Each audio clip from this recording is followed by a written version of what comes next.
शरद पवार यांनी वारकरी संप्रदायावर भाष्य केलेले आहे। वारकरी संप्रदायामध्ये प्रतिगामी लोकांची घुसखोरी झालेली आहे। वारकरी संप्रदायामध्ये 60% लोकांची मांडणी धर्मांध शक्तींना बळ देणारी असल्याचंही त्यांनी म्हटले।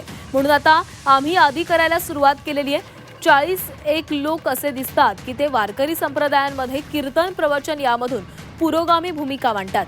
दुर्दैवाने या प्रबोधनाच्या मार्गावर कुठे ही महिला नाहीत असंही शरद पवार म्हणाले। महिला शासकीय अधिकाऱ्यांच्या अखिल भारतीय साहित्य संमेलनानिमित्त प्रकाशित स्मरणिकेमध्ये पवारांकडून हा उल्लेख करण्यात आला आहे। शरद पवार यांनी वारकरी संप्रदायावर हे भाष्य केलेलं आहे। वारकरी संप्रदायामध्ये प्रतिगामी लोकांची घुसखोरी झालेली आहे। वारकरी संप्रदायात 60% लोकांची मांडणी धर्मांध शक्तींना बळ देणारी आहे असंही शरद पवारांनी म्हटले। म्हणून आता आम्ही यादी करायला सुरुवात केलेली आहे। 41 लोक असे दिसतात की ते वारकरी संप्रदायांमध्ये कीर्तन प्रवचन यामधून पुरोगामी भूमिका मांडतात।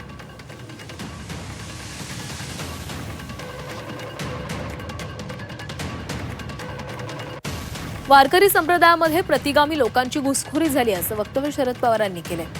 वारकरी संप्रदायामध्ये 60% लोकांची मांडणी धर्मांध शक्तींना बळ देणारी आहे। म्हणून आता आम्ही यादी करायला सुरुवात केलेली आहे। 40 लोक असे दिसतात की संप्रदायामध्ये कीर्तन प्रवचनामधून पुरोगामी भूमिका मांडतात।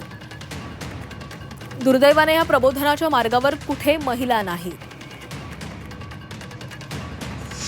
हिंदू धर्माला डॅमेज करण्याचा हा एक प्रकार आहे। कृपया त्यांच्यामध्ये असलेली एकता किंवा त्यांच्यामध्ये असलेली ताकद ही डिवाइड करण्याचा जे काही प्रयत्न पवार साहेब करतात असं करू नका। तो संप्रदाय एक वेगळ्या दृष्टिकोनातून महाराष्ट्र त्याच्याकडे पाहतो। त्यांच्यामध्ये वैशिष्ट्य काय आहे तर ते एकमेकाचे चरण स्पर्श करतात। असा मला वाटतं या संप्रदायासारखा दुसरा संप्रदाय महाराष्ट्रात नाही तर देशातही तुम्हाला पाहायला मिळणार नाही।